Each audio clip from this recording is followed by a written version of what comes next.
So this became Lalita Madhava and Vidagdha Madhava, two books, two plays. But if you see them performed like Shakespeare, and Rupa Goswami's book, most famous book, was known as Bhakti Rasamrita Sindhu. Sindhu means an ocean, Bhakti means love, devotion, heart. Rasa means emotion. So it's the ocean, the nectar of devotion. And so, thousands of years ago, there was a great sage called Bharat Muni, and his specialist subject, everybody has a specialist subject, like even the Kama Sutra came out of India. People are wondering how yoga comes out of India, which is all about, the joy of no sex. And the Kama Sutra comes out of India, which is a lot about sex. So how is it possible that one culture can give birth to these two things? Well, everybody had a specialist subject. So Bharat Muni's specialist subject was theatre.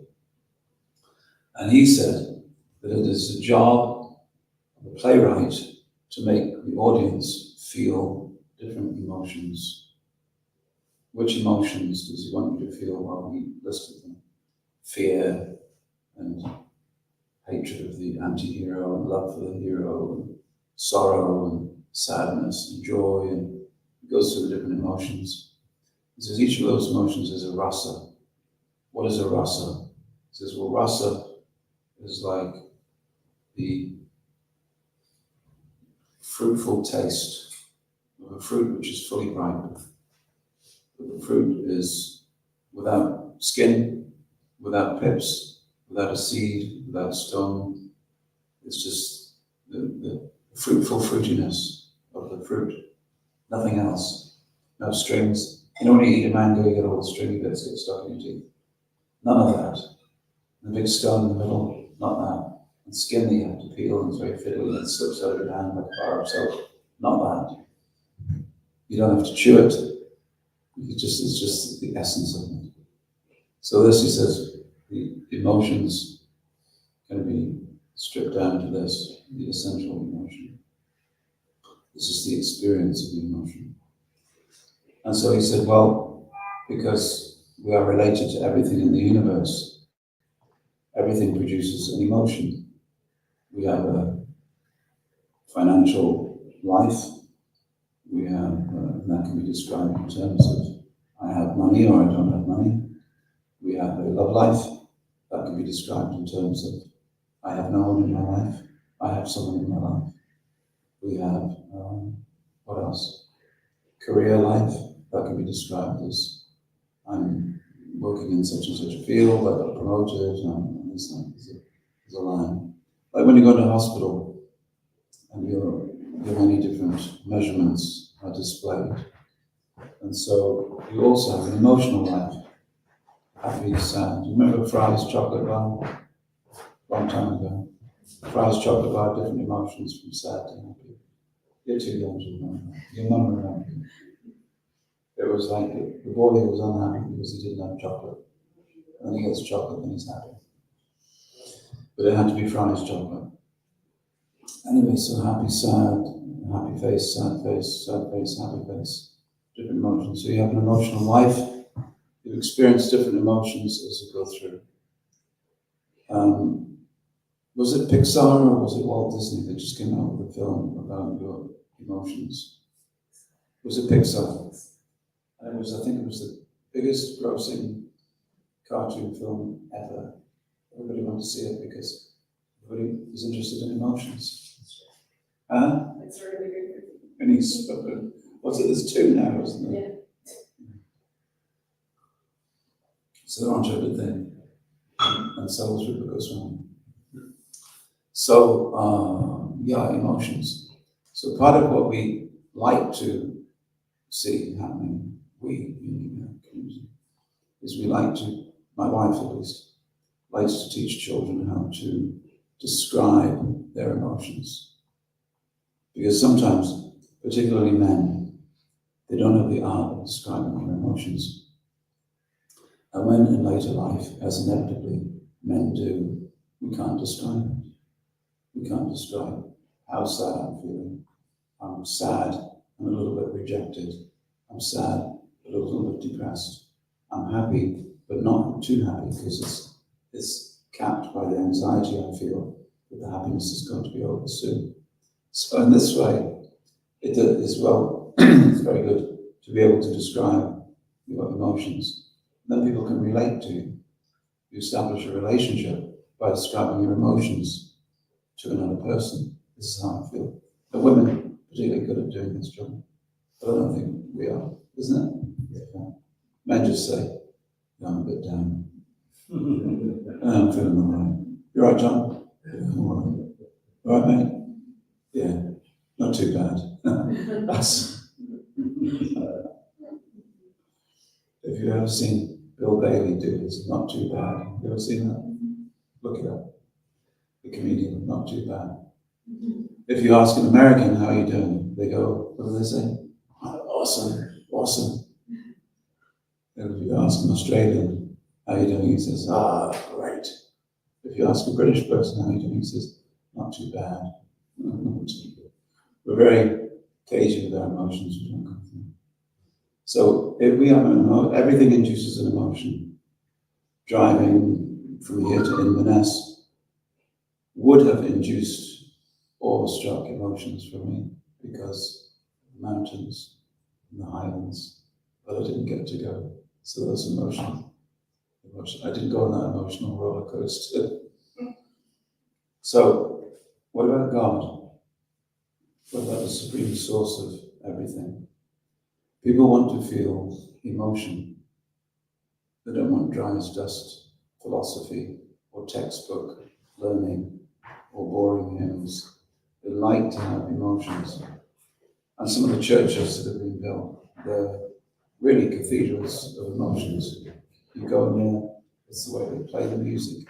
First of all, it's music. And why would you be willing to spend millions of dollars on an organ? Because you know that the sound of the organ is so powerful, it reverberates the heart. And you can induce emotions in a person that they otherwise might not have. So, a person who's leading a congregation wants people to have very powerful emotions quite quickly after you go, after you enter. And that's one reason why cathedrals are very big, because you walk into a cathedral, especially an ancient cathedral, you look up and immediately you go, wow, wow. You may not get the same emotion when you go into a small room. So the Ayurveda, the science of physicality, says that when you walk into a place and the ceiling is very high, the life airs within you, they automatically rise and induce a sense of awe. It's amazing. So this is what is required. So you go to some temples in India and it's exactly the same. You look at them, look at the Gopuram, it's a big gate, it's big. You may go to the altar, and the altar is that size. The deity is just that size. But the inducement of awe is very important. So the architecture, the music, the message, and the message has to be emotive, doesn't it? You can't get a person just saying, and the Lord said, I am with you until the end of the days. He's got to go up on stages, he's got to be punching the air. Okay, he's going to say, what does the Lord say? What does the Lord say? I am with you. Yeah, amen. That's it. It's audience reciprocation. So all these are techniques for inducing emotions that you don't yet have. Now that can be either deceptive or manipulative, which Hitler found out to his, he found out if he created a stadium of light, which is not Sunderland football stadium, the stadium of light in Nuremberg. He got soldiers with torches and insignia. He gave very passionate speeches. He found that he could rile people up to be very angry. and induce them to think about some wonderful things that might lie ahead for Germany. But it can also be used for good purposes, because once you have established that there is an all good, all beautiful source of creation that can be accessed by techniques of yoga, then what happens is that to induce a sense of awe with regard to that can only be very good for everyone. It's like we have International Yoga Day. It really is a good thing when we have.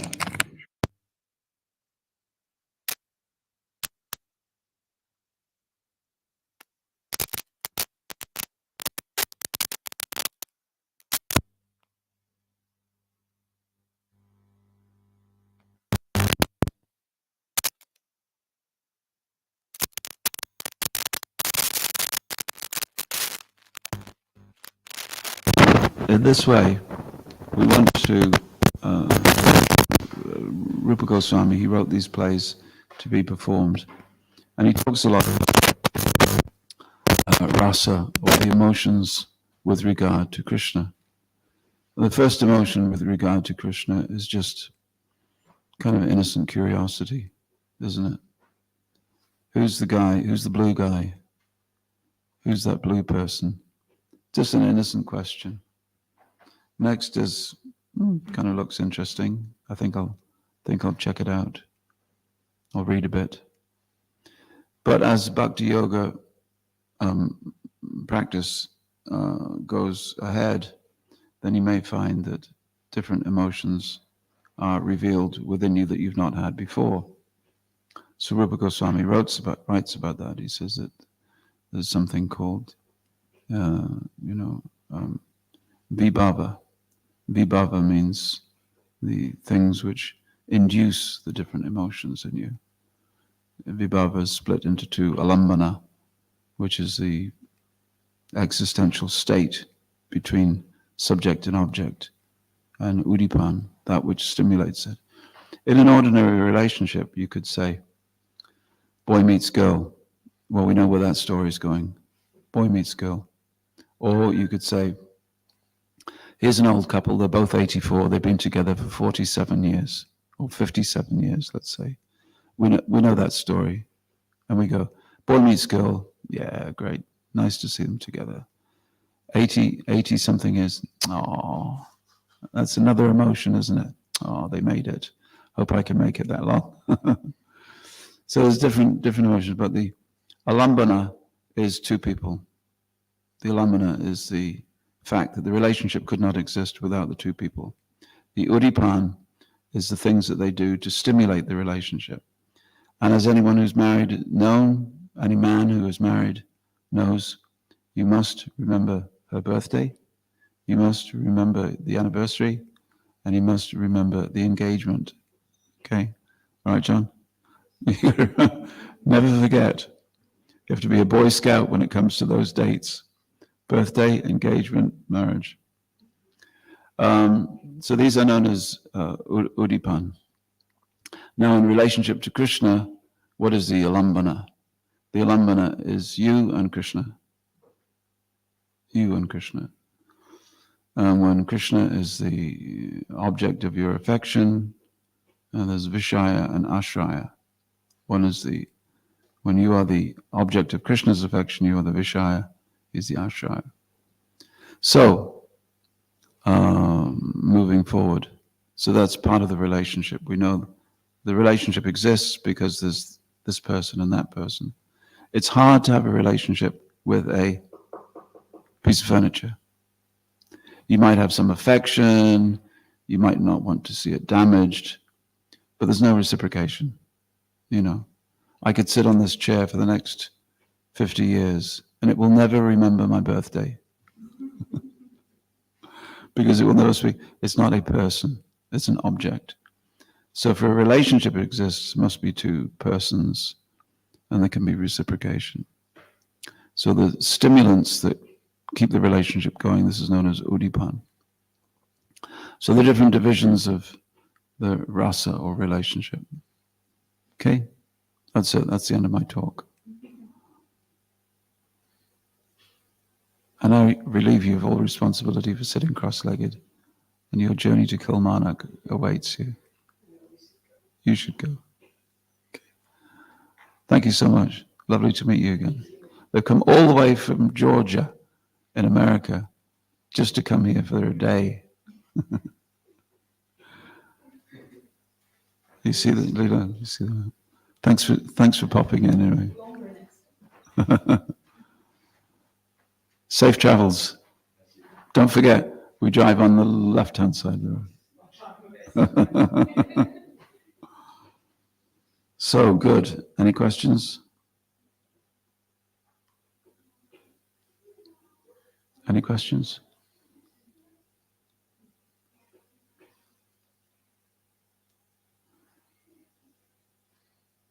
About anything? Yes, Javasi. Your experience of reading Yeah. Do you feel that I recommend these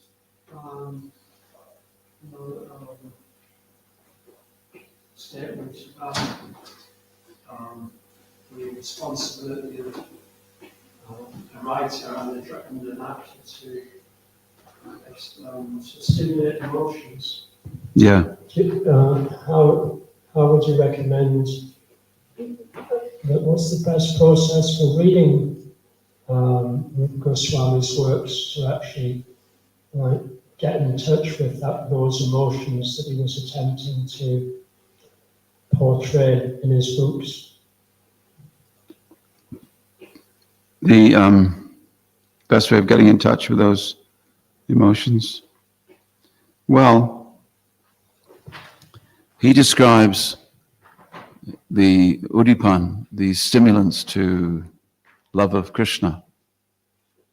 And he says that Krishna's form is a stimulant to experiencing that relationship with Krishna. Then he says Krishna's age. Krishna has different ages. And he talks about different aspects of Krishna's dress, Krishna's flute.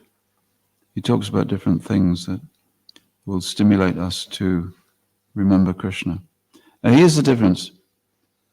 Sometimes people say, well, it's all very well. I'm trying to have a relationship with Krishna, but it would be much better if I already knew Krishna and I was trying to remember him rather than start a relationship from scratch. And really what I'd like to do is I'd like Krishna to at least make a bit of effort in reaching out to me.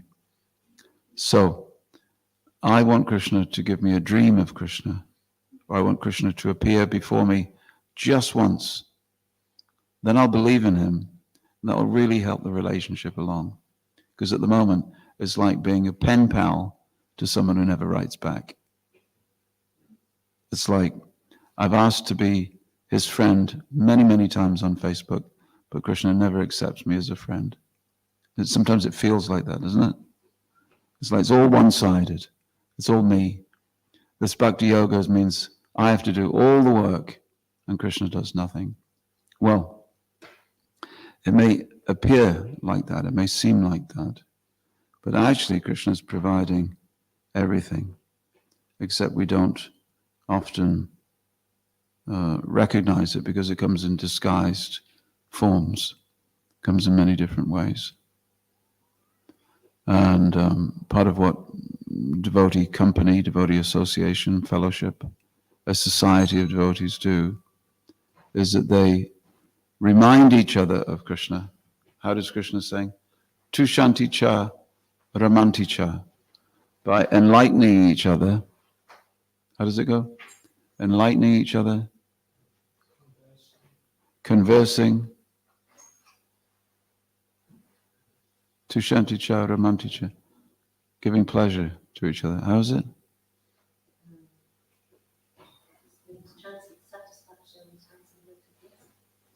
They give to each other.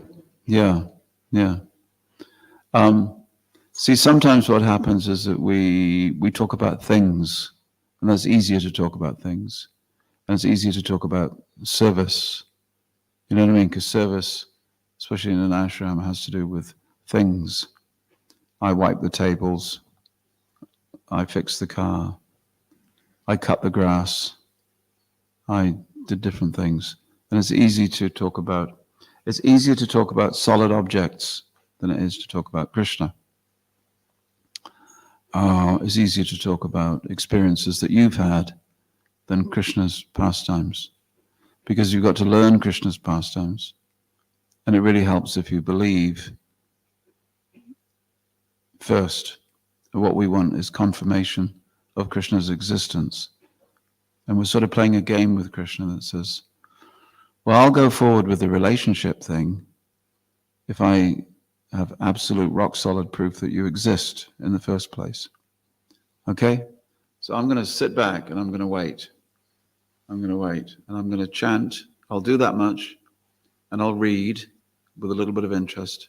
But at the back of my mind, I'm just waiting for you to prove your existence to me. If you do that, Krishna, then I'll get into the whole bhakti thing with seriousness. You know, but come on, show yourself. Isn't it? We reserve the right to be impressed. But Krishna says, no, it's not quite like that. I reveal myself to those who surrender unto me. That's the way it works. You move first, then I reveal myself to you. And then we go, no, I don't like that very much. I don't like that. I think I'll move towards you, and you should move towards me. Well, didn't Srila Prabhupada say, you take one step towards Krishna, Krishna takes 10 steps towards you. Well, then why hasn't he done it? I've taken, look, I've moved into an ashram. I've got this stuff on my nose. I'm wearing the clothes, for God's sake. I'm eating the food. I'm not even eating breakfast cereal on that day called Ekadashi, which I really don't like. But they told me I should do it, so I'm doing it. So I'm doing all these things. When am I going to get zapped? When does Satori come? When does enlightenment come? When am I going to get, all this rolling on the ground, tears in the eyes? I'd like it to be true. When is it going to happen? Krishna says, when I choose.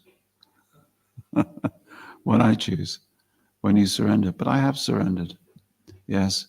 And you're getting, at the moment, you may not think.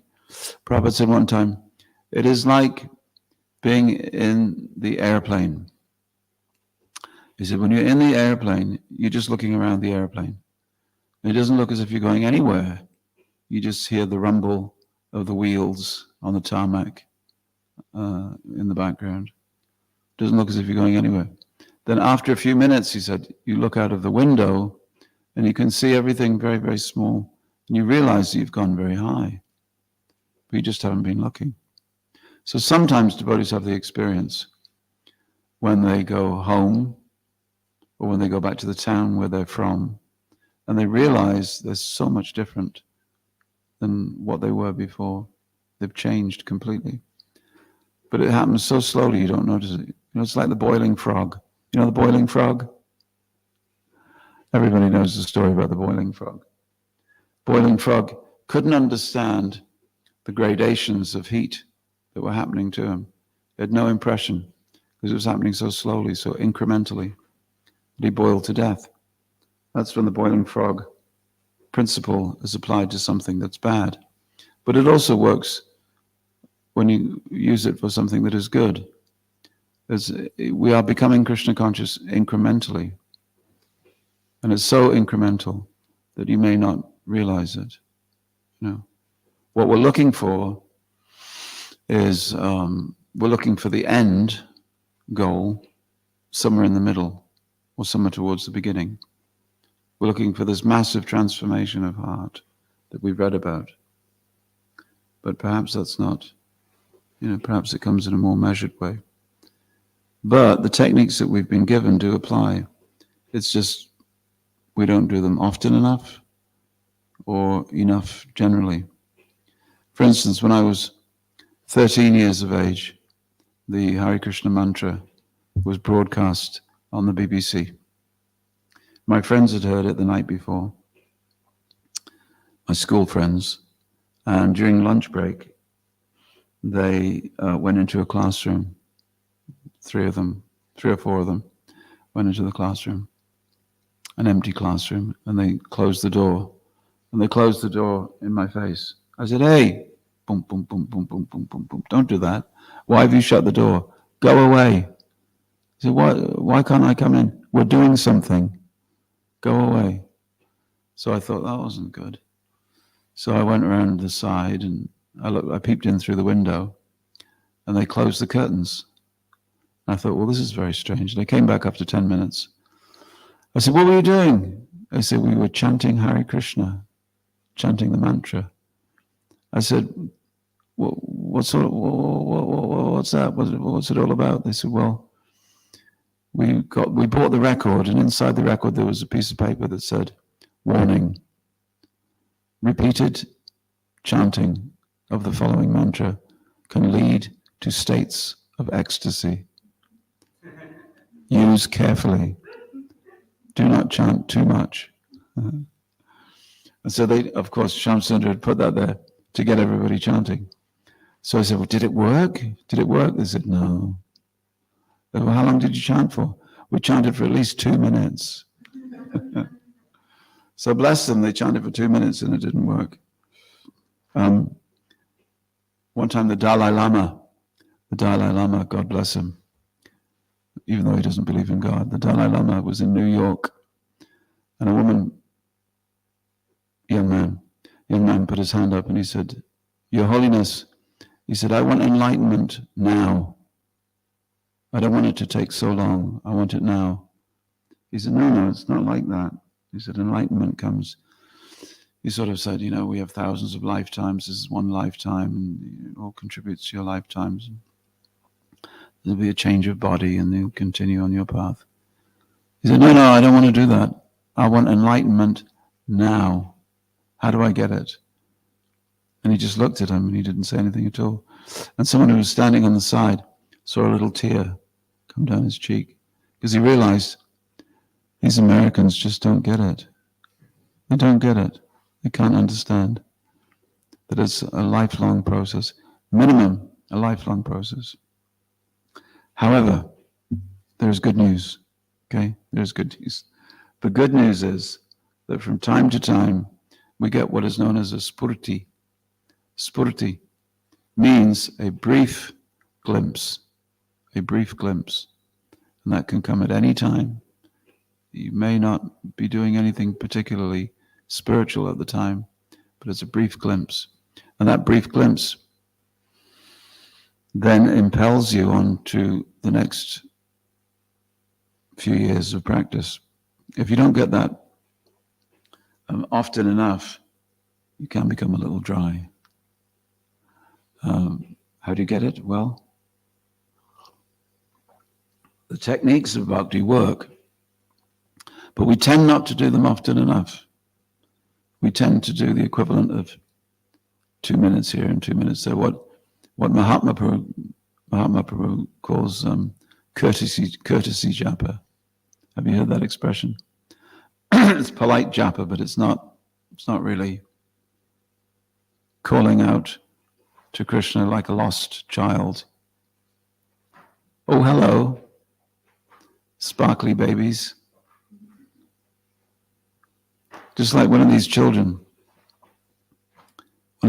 gets lost in a big supermarket. Mommy!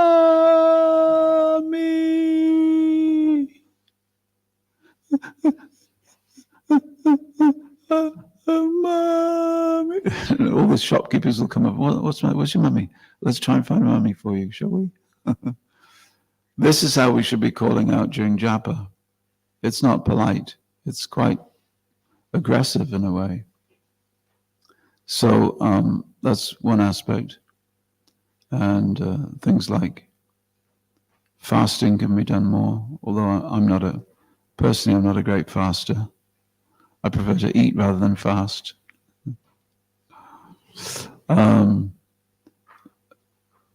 But you see, there's two things. There's two things in the practice of yoga. One is called samavesh. Samavesh means entering into the consciousness of the object upon which you're meditating. Entering in. And it really means there's something akin to samadhi. Samadhi means where your consciousness is not different from the absolute consciousness that you're entering into. Samavesh. And the other principle in yoga is vikshepa. Vikshepa means distraction. Distraction. So all we're doing really is two things. Samavesh and vikshepa. Samavesh and vikshepa. We're chanting, we're getting distracted. We're reading, we're getting distracted. We're serving, we're getting distracted. Now, a devotee must be vigilant.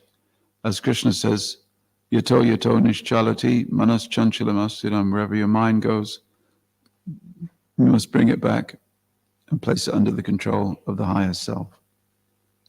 Now, I'm not speaking to you as a person who's perfected that practice. I don't want you to misunderstand me. I'm not lecturing you. I'm just giving the talk and sharing my realizations. But sometimes Krishna is very kind and he reveals something to you that keeps you going. Before I became a devotee, I was believe it or not, looking at my belly now, you won't believe it, but I was a runner. I was a cross-country runner.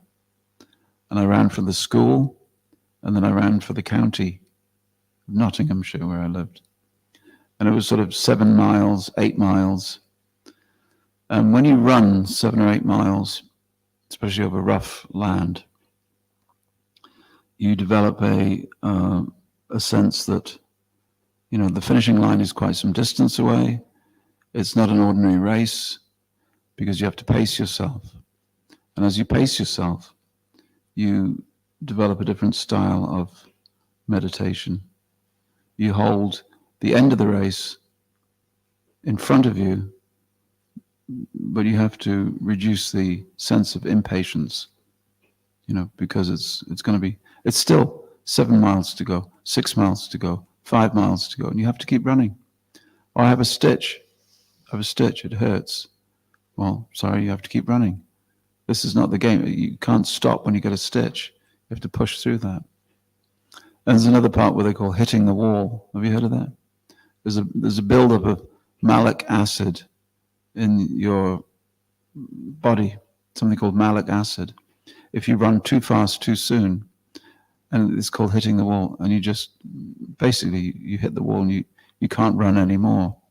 So you have to pace yourself so that you don't get that, but you still have to push through. So in between the stitch and hitting the wall, that's where you find your pace. So how did I get onto that?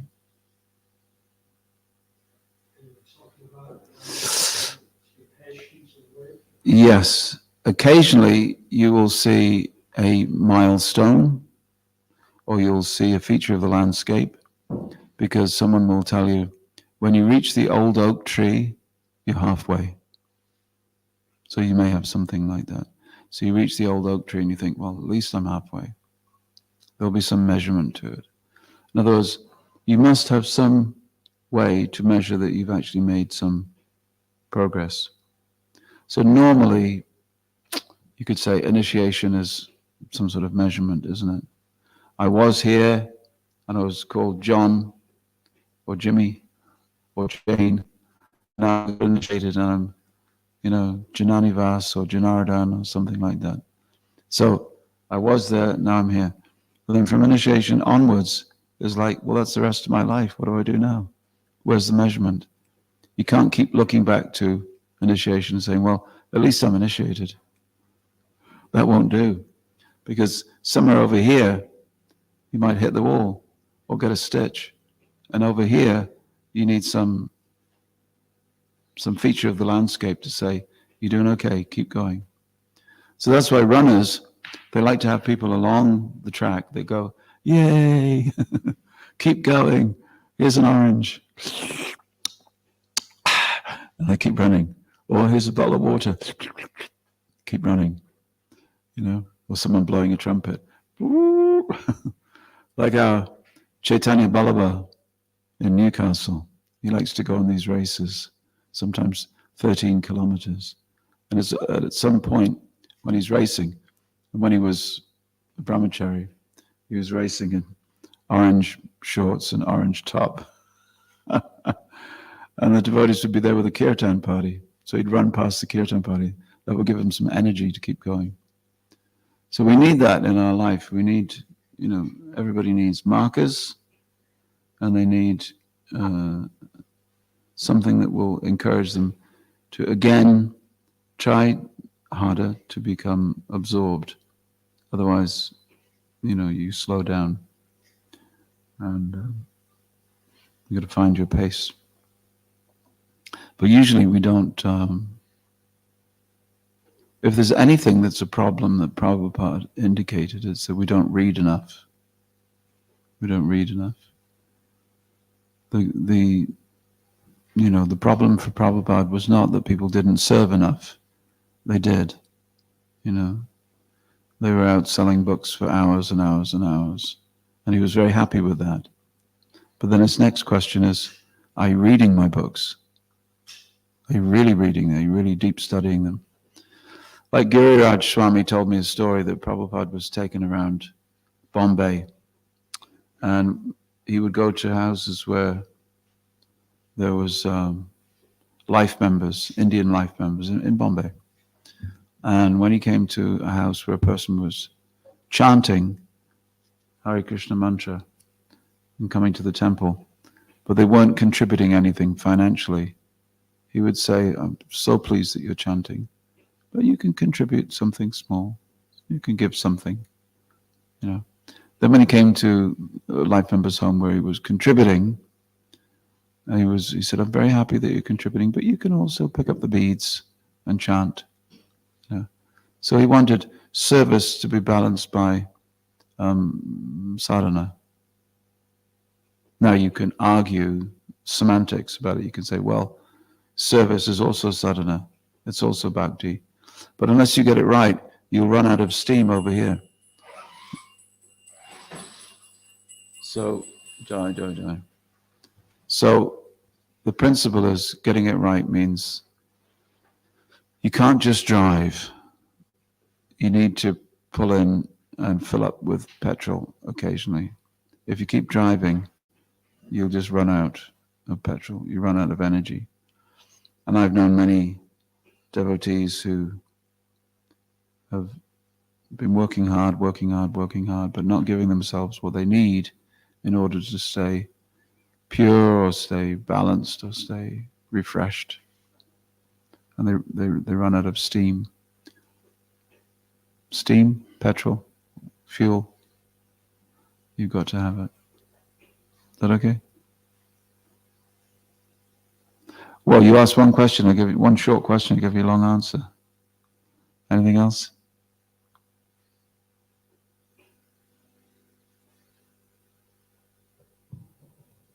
Joe 90. Yeah. What was Srila Rupa Goswami's mood of surrender towards Chaitanya Mahaprabhu? What was his mood of? Surrender towards Mahaprabhu. His mood of surrender. Yeah. Well, the long time ago, the family had come from Karnataka in the south of India. They went to Bengal. And his mood of surrender was really that he had a very powerful position, political position in the emperor's Hussein, Alauddin Hussein, who was he was the Nawab, wasn't he, of Bengal? Yeah. So he had a very responsible position. Was he Dabir Khas or Shakara Malik? Dabir Khas. So he had a very responsible position. But he gave up that position in order to surrender to Chaitanya Mahaprabhu. And it's very difficult. You may say, see, the thing is that we looked at Prabhupada, and I looked at Prabhupada as Prabhupada. Of course he can come to the West. That's what he did. So you look at Prabhupada, you don't see, a pharmaceutical businessman who made a great sacrifice and then took sannyas and spent years writing the Bhagavatam, came to America with nothing. We don't see that. We see, well, of course he could do that. He's Prabhupada. What made him Prabhupada was the sacrifices that he made to Krishna, to the order of his spiritual master. So sometimes if you look at Rupa Goswami, you say, well, of course Rupa Goswami could do all these things. He's Rupa Goswami. You understand? It's not very remarkable. Of course he could do all these things. He's Rupa Goswami. So you don't think that he sacrificed anything. So when you ask me what was his mood of sacrifice to Lord Chaitanya, we can't discount what he had before as if it was nothing. Because when he approached Lord Chaitanya Mahaprabhu, Mahaprabhu told him to go to Vrindavan and do all these things to establish the lost holy places, to write books, to teach the science of devotional service, to install the deity, to worship the deity, to teach others to worship the deity. This is all really important things, with nothing. If you see, there's a very nice English painting of Vrindavan as it was in the 1700s. And there's the Madan Mohan temple, and it's surrounded by forest, just surrounded by forest, so much forest. I once walked for 128 miles barefoot around the forests of Vrindavan, and there's no forest left. When you go to Talavan, the forest of tal trees, you know how many tal trees? Date palms. Tal is a date palm. You know how many date palm trees there are in Talavan forest? 1. I hope it's still standing. People cut them down, they use them for construction or firewood. So what was Vrindavan forest? But what was Vrindavan forest then was just trees. Just imagine, just trees. Thousands and thousands and thousands of acres of trees. Go there, recover the lost holy places. Yes, I know you've come from the court of the king with all these, luxurious items and servants and enough money to fill a boat. Rupa Goswami had enough money to fill a boat. What did he do? Gave it all away. And then spent some of it getting Sanatan out of jail. A great, great surrender. We may say, well, I surrendered also. I moved into the ashram. But you may not have had very much anyway. What did you surrender? So Rupa Goswami's mood was that he completely took shelter and made Chaitanya Mahaprabhu's service the focus of his attention, as did Sanatan Goswami, his brother. When he finally came to meet Lord Chaitanya, he said, Kayami, who am I?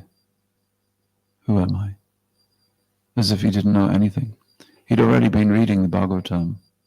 That's why he wanted to come to Chaitanya Mahaprabhu. But he said, Kayami, I don't know who I am. People say I'm intelligent, but I don't know who I am actually. This is his mood of surrender. When you're prepared to say that you know nothing, then that leaves the space for the teacher to teach you. See? If you say, well, I already know something. I was born a Hindu. I'm from Rajasthan. You can't teach me anything. I know these things. I'm knowing. Then no one can teach you anything. Just like Prabhupada said, there was a piano teacher piano teacher is in Vienna, Austria. And he's teaching piano, of course, because he's a piano teacher. And two students come to him one morning. And one student says, you know, I want you to teach me piano. He says, yes, very good. Come inside. Another student comes. I want you to teach me. He says, yes, come inside. And then when they go out, they go home. He said, how much is he charging you? Well, he's charging me for the whole session. He's charging me, 100. And how much is he charging you? Oh, he's charging me 20. Well, that's not fair. We both got the same time, same teacher, but I'm paying 5 times more than you. And they both went back to the teacher. They said, how is that possible? You're only charging him 20, but you charge me 100. The teacher said, no, you don't understand. When I brought you into the room and I said, and you asked me to teach you the piano, you said, I already know how to play the piano. He said, it's going to take me a long time to unteach you what you think you know so that I can put my lessons in. But when I asked him, he said, I don't know anything. He said, he's going to be much easier to teach. So in the same way, when we approach Chaitanya Mahaprabhu or his representative, we can't go there with... Sanatana Goswami went there with straw between his teeth, which is a traditional way of showing that you're down there with the straw on the street. So he put straw in his mouth, really put straw, a bundle of straw in his mouth, and he paid his dandavats in front of Chaitanya Mahaprabhu. And that means, I know nothing. No, please teach me. So this is the attitude. This is what Arjuna says to Krishna. He says, how does it go? Shishashteham shadimam tvam prapannam. Please accept me as a prapana, your surrendered soul. Shishashteham shadimam. I just find no means of drying up the grief that I find that I'm in. Therefore, please help me. And unless you're on that point of desperation, then it won't work. Things don't work. The spiritual life is all about being desperate. Ramanujacharya, the greatest acharya, he came to one of his gurus, how many times? 18 times? 13 times? And he came and he walked. That's right, it was 18 miles. He walked 18 miles. And he came to him again and again and again. He said, no, I can't teach you. I'm unqualified to teach you. But he kept going back.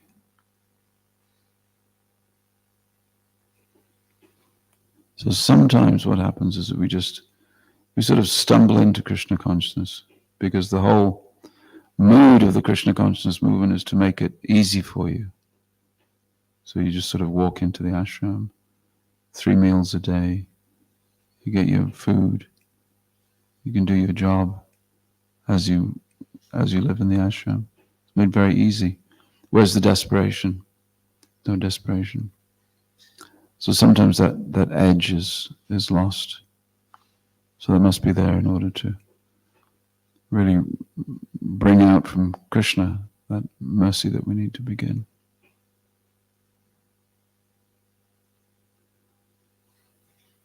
Another question. They all want to ask.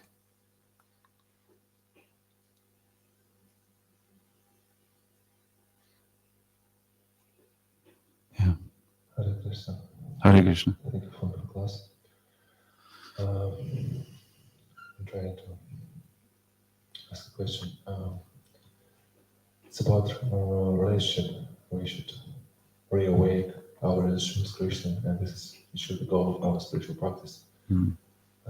Usually, I can personally myself, I usually find myself that all my spiritual practice is all about some mechanical way to chant, mechanical way to serve, mechanical way to do something external, Yeah.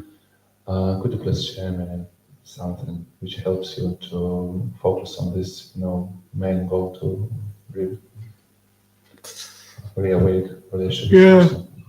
Well, early on, I heard this, and Prabhupada said, he said, yogi means don't eat at night. You ever heard that? He said, yogi means don't eat at night. If you eat at night, then you won't get good sleep. If you don't get good sleep, you can't get up early. If you can't get up early, you can't do your meditation during the time of Sattva Guna, the Brahma Muhurta. So that's one tip. Because digestion of grains takes 6 hours in your body. If you're still digesting when you fall asleep, you don't get really deep sleep.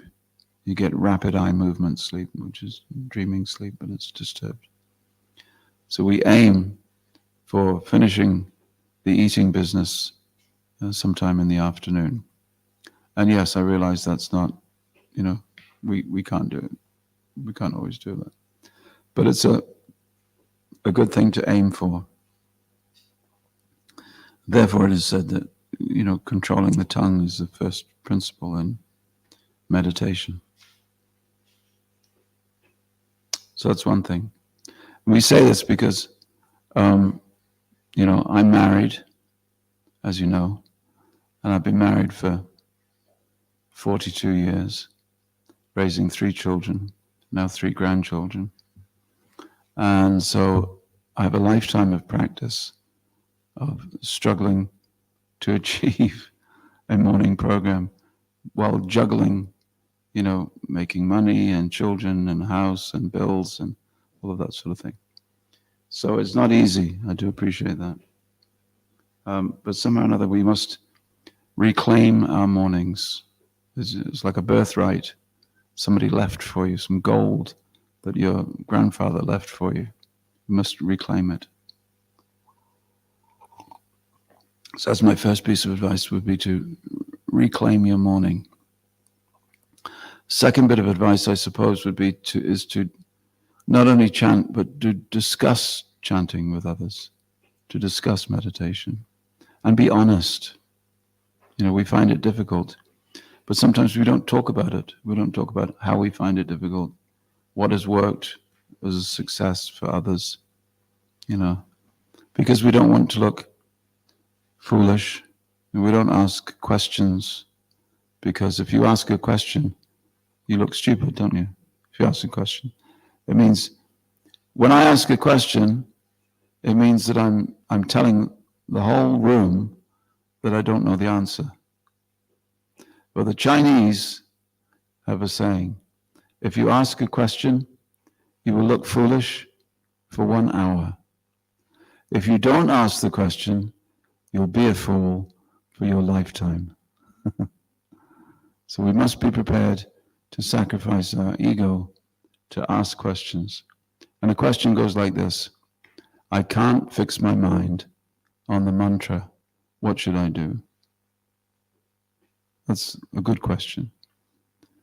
I sleep during the morning program. What shall I do? Please help me. I need help. I need some advice.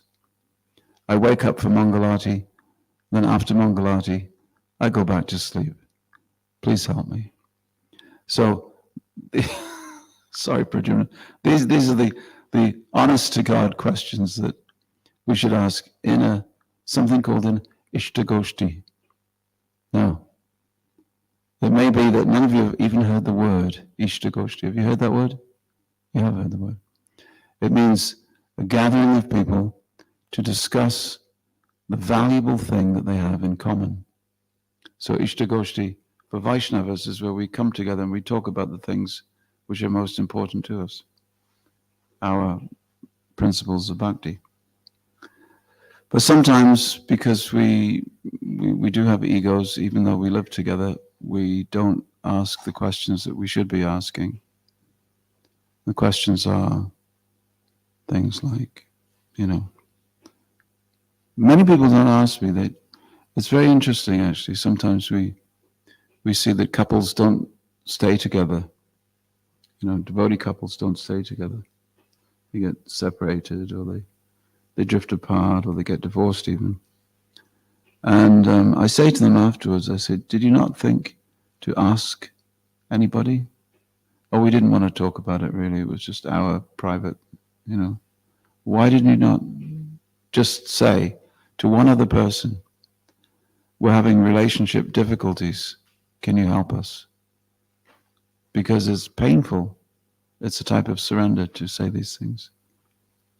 However, wherever difficulty is there, it will be helped if you discuss it, if you focus on it and discuss it. So this thing of Ishtagoshti, it can either be talk about management, you know, well, who's going to paint the wall? Who's going to mow the grass?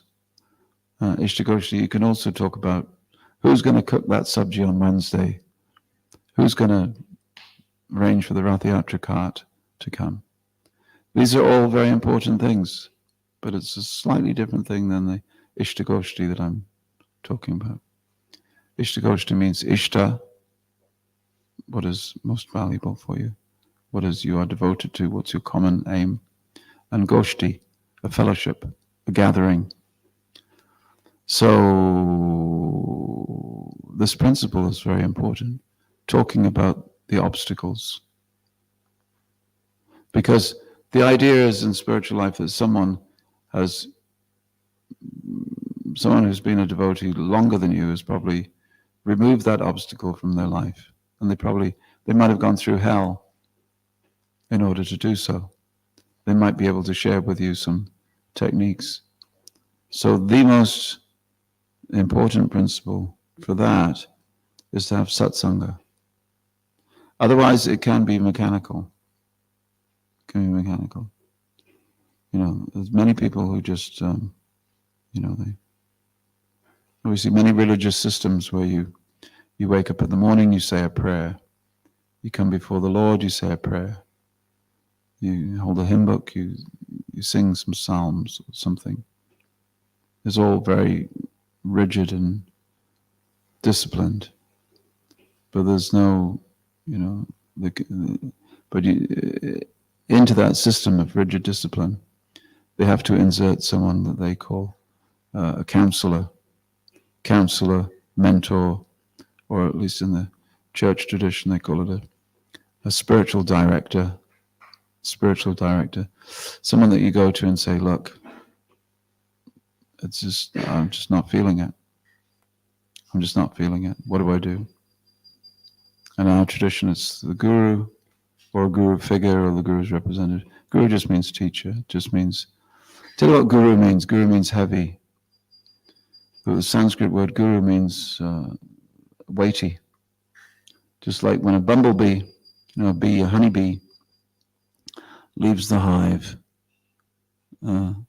it's called Lagupatala. Lagupatala, that's a honeybee. When he's flying, then he goes to the different flowers, and he's got all the nectar inside his body, inside the honey sac, and he flies back to the beehive. He's called Guru Patala. It's heavy. It just means. So what is the heaviness in a person who's, experience and knowledge? And this is a person, so everybody is meant to be teaching and sharing someone else. And everybody is meant to be learning from someone else. And that's the beauty of having the company of devotees.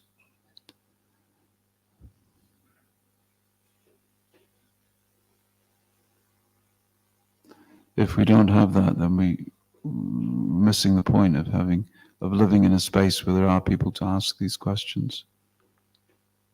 Just like again, Prabhupada said, it's like the stock exchange.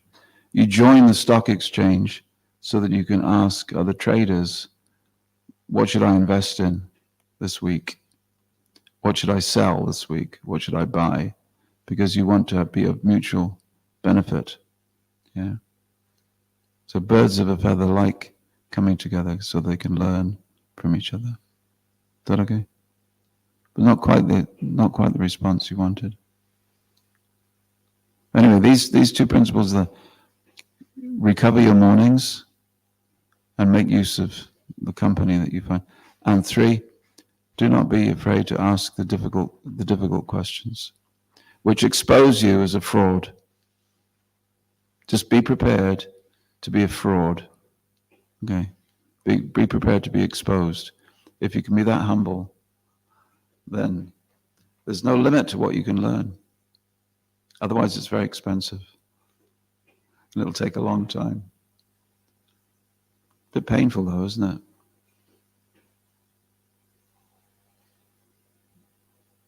So,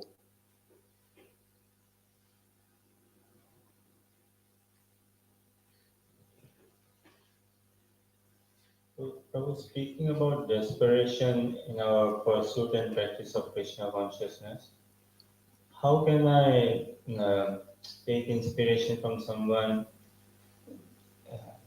like follow someone, seeing that, okay, here is a devotee and he's ultimately desperate in attaining Krishna? What are the symptoms of someone who is desperate, and so that I can follow in their footsteps? Say the question again. How to spot desperation in a devotee so that, yes, I can take inspiration by seeing the devotee desperate and following his footsteps? Yeah. You know, desperation really means that I have no other shelter.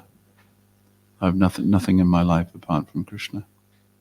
That's the aim, is to feel like that. One time there was a Buddhist monk, and he took his disciple down to the river. They're having their midday bath. It doesn't have to be a Buddhist story, but it just happens to be. So they went down to and they were both having their bath in the river water. And all of a sudden the master took his student's head and he just pushed it underneath the water. He didn't let go. The student was like this. And then he was like this. And then bubbles started coming out from his mouth. And then the Buddhist master pulled them up. And he said, "What was your thought?" He said, "Master, at first I thought, why is he doing this? Second, I was thinking, I hope he doesn't do it any longer. My third and final thought was, I must breathe. I must breathe. I must breathe." He said, "So, similarly, your meditation must be really fixed like that there's no other thought in your mind except the desperation for oxygen. You must think like that." Okay? Thank you.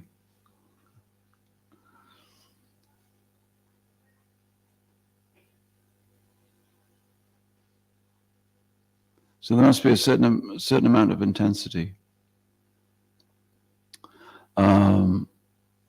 I think that when things are too comfortable, the intensity becomes lost. Oh, hello. Hare Krishna, Guru Shakti. I'm afraid this baby is too cute. All the attention is going to go on this baby. Too much competition for me.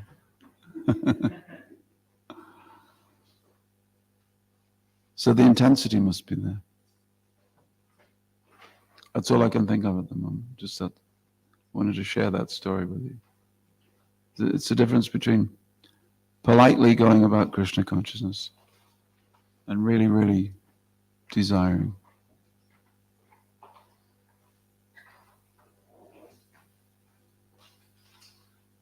Did I speak okay, Prajima? Yeah?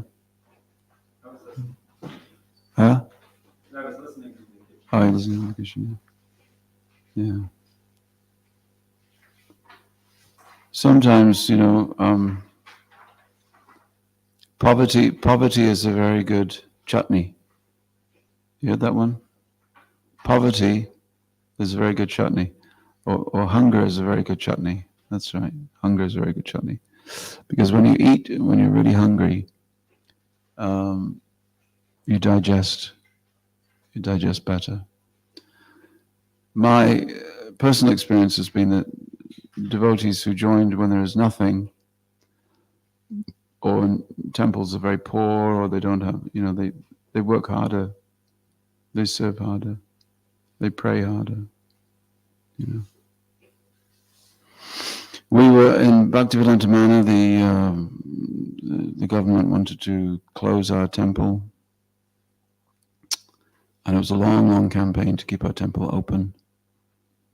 And the level of prayer that we engaged in was just so much more than normal. Similarly, when Prabhupada was sick, the level of prayer, the level of desperation, pleading with Krishna, please keep our Guru in this world, it just added the extra focus to our life. So that is only possible when there's something that you intensely want to achieve. But sometimes when we become comfortable, it's not the International Society for Krishna Consciousness, it's the Society for Krishna Coziness. We become very cozy, very comfortable. Hi, Krishna Vani. Thank you for coming an hour earlier. You did a Kate Bush running up that hill. So how to, it's just, we have to desperately want Krishna, intensely want Krishna. Only when you realize what you're missing will you want it. And therefore, by study, at least Rupa Goswami says that knowledge is in the beginning, knowledge is realization. Because you study not just to purify the intellect and not just for information, but you study so that you can develop the craving. This, what Bhaktivinoda Thakur called, was it Narada? Anyway, one of the great songwriters, Lala Shamai, this lolium, this intense desire.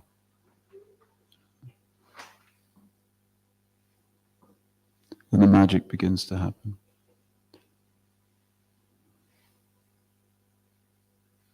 Of course, we're getting very deep, aren't we? I'm not my usual self. We've intensified over the last couple of days. Ladies, any questions from the ladies?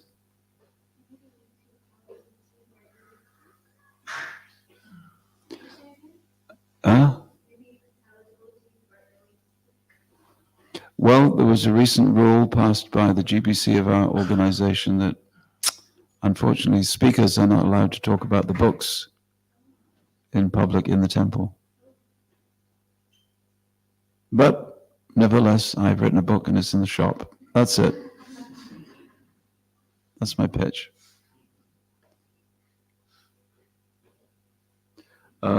Any other questions? Any other points? Yes. Yeah. When we, like I myself, I'm just staying here for 2 months. I will be going back to Germany, and every time I go back, I find myself at some point that I don't really make the smartest choices. So, for example, instead of going for the devotee association, I spend time with my family or I spend time with other friends. So how can I keep up the mood that I value the devotee association, also continue with my job on my time? Well, I always tell people there's 2 types of friends that we have. Some friends will be with you all your life, and they'll be with you if you're not a devotee or if you are a devotee. And you kind of want to hold on to those because these are the friends who will get you through difficult times, or the friends who will come and visit you in hospital. Well, firstly, what's a true friend? There's a true friend who will visit someone who will visit you in hospital. That's a true friend. Someone who's not a true friend will send you a text, get well, hope you're okay. But a true friend visits you in hospital. A true friend is someone who you have some financial problems. You need money. And the not true friend says, well, I hope you get over it soon. And the other friend says, here is 100 euros. I'll help you. Third guarantee of a friend is a person, somebody who comes to your funeral. Whereas the other person who's not your friend will say, such a bad thing, Natalie passed away. Anyway, gotta go to work. I can't take the time off to go to her funeral. Now, those are the friends you don't know about, because how can you know? Well, in our tradition, you'll be in the crematorium watching who comes to your funeral before you go somewhere else. Anyway, so true friends. And sometimes people have come to me and they said, look, Kripomoya, you said asat sangha tyaga e Vaishnava achara. Asat sangha tyaga. What is a Vaishnava? Chaitanya Mahaprabhu says, asat sangha tyaga. One who gives up non-devotee company. That's a Vaishnava. A Vaishnava achara. But sometimes that's too difficult. I like my friends. Well, again, if you say to your friend, look, I'm now a vegetarian and, you know, I don't want to come to your house for a barbecue. They'll say, okay, no, we'll just have a vegetarian barbecue then, because it's more important for me to have you as a friend to come. So that'll be a good friend. Other friends, they want to go to Oktoberfest. You know, they want to take you drinking with them. Well, there is a point in the life, in spiritual life, where you make new friends. And it doesn't mean that they all have to have, you know, this, and they all have to wear the dresses, and but they may be just more caring people, more, we say, sattvic, and be more spiritual friends, you know. So in life, as we change, as we age, we change house, we change partners, or we change circumstances. We always lose some friends, and we gain more friends. If you're a friendly person, if you're not a very friendly person, if you're an introverted person, you may have 3 friends. If you're a normal person, you may have 6 good friends. If you're an extroverted person, extroverted persons can have up to 10 friends, 12 friends, like that. So, but we lose some of those and we gain new friends. So the general thing,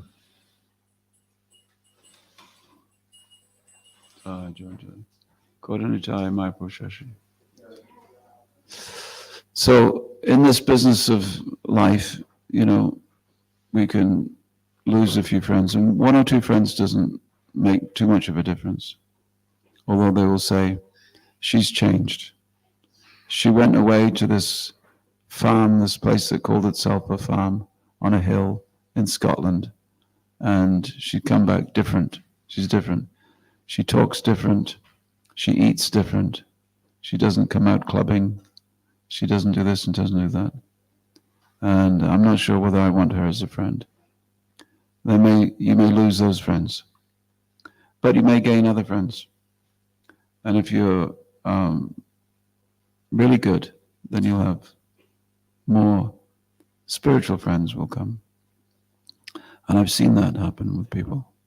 I've seen people really blossom like a flower. They say, Bhaktivinoda Thakur says, he says, your consciousness is like a bud, and then the bud begins to open, and then your consciousness goes like this. Nice flower. Nice flower. So as you become like this, then that gathers to all kinds of people. It's very interesting. We have a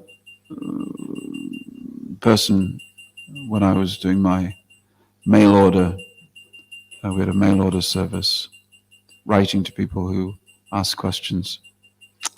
And one person wrote to me and he said, I've recently moved house and there's no one here. There's no other devotee in the town. I've got all my old friends and they're asking me to do these things, but I have no devotee friends. Help! He'd been there for 9 months. And I said, well, let me look on my list of people. So I looked on my list and I said, well, look, here's a person that lives in this street in your town. He said, that's just around the corner. So we went around the corner, knocked on the door, opened the door, and there was the smell of incense, there was music of kirtan, there was pictures of Krishna, there was an altar with flowers. He said, I've seen you. He said, yes, I've seen you. But both of them were covering they had these neck beads, but they covered them up because they both thought, I don't want anyone to know that I'm a devotee. So they covered it up. But it was just around the corner. So then they became new friends. Krishna makes these arrangements, like the man who, I told the story last time I was up, but maybe some of you weren't there. A man was, he had a Bhagavad Gita in his home, and he was moving house. And as he was moving house, he got rid of everything. He got rid of his Bhagavad Gita, gave it to a charity shop. He moved 300 miles, and after 6 months, he realized that he had no books to read. So he saw a man 3 doors down the street, and he had a big skip, a big container. And he was getting rid of furniture and carpet, because he was moving house. So he looked in the skip, and there he saw a number of books. He said, he knocked on the door. Can I have these books? He said, yes, help yourself, whatever you want. There, in the books, he saw a Bhagavad Gita. He took it home, put it on the bookshelf. 2 weeks went by. He took it off the shelf. He opened it up. He looked and he saw his name. It was his Bhagavad Gita that he'd thrown away a few months before, and it had come 300 miles, so it was only 3 doors away. True story. True story. So we are tied into a universal network which is available, which the universe will help you. If you want, you will find anyone. Which country you go to? Germany. And then you go to which town? Tübingen. It's not really town. It's near Stuttgart. Stuttgart. Anyway, we have devotees all over Germany. Bavaria, and Berlin, and München, and Frankfurt, and Hamburg, and Wiesbaden. So many places. Cologne. Take your pick. So many. But anyway, there's a certain magic that I know because of being in the position that I was, answering people's questions all over the country. It's quite amazing. One time we got a postcard from someone in Edinburgh, and my wife and I went looking for this person. We spent 3 hours just looking for this address. Couldn't find her in Edinburgh. Anyway, then we came down to the temple and she joined. One time, a devotee was, a person was in Dublin, in Ireland. We had had a very bad day. It was raining, it was cold. We got into arguments with the Catholic priest. It wasn't a very good day at all. And then just towards the end of the day, it was winter time, this young man came up to us, and he had been catching the bus to go home. And in the bus stop, he'd seen a tiny little piece of a Back to Godhead magazine. Back to Godhead, I don't know if you've seen it, it's the magazine. And it's just got, it was AD, just the end of the Back to Godhead title, AD. Just a little corner torn off. Someone had ripped up the Back to Godhead magazine and thrown it away. Just a little tiny piece left. He'd seen that and he knew that we were in town somewhere, so he spent 2 hours looking for us. And when he came to us, my friend dealt with him. Now my friend is Turkish. He was Turkish, and by that time in the day, he'd had enough, and he had a very angry temper. He was very, and he was like this. He was telling him, he said, "This is the material world. If you don't get out, you'll go to hell. You have to take to Krishna consciousness right now. Tell me that you're going to do it right now." And so 2 weeks later, when we came out to England, there he was in the temple. Anyway, the point is that there's a magical system of interconnectivity that we can tap into if we wish. If you wish. You must have had that experience. You had that experience. Mohini, you've had that experience, I'm sure. Krishna's magic. Gandaki? You just remind me, one time I wanted to visit a Prabhupada disciple. I forgot his name, for sure not him, very tall. And he was telling me that one time he went to a charity and he found a Prabhupada's Bhagavad Gita there. So he bought the Bhagavad Gita, and inside the Bhagavad Gita was a letter handwritten by Srila Prabhupada. Wow. It's like, I couldn't believe he showed me the letter. Wow. Why I didn't go to his chapel. Amazing. Yeah, just remind me. Yeah. Even it works, when people sit around in a circle and they try to communicate with their dead relatives.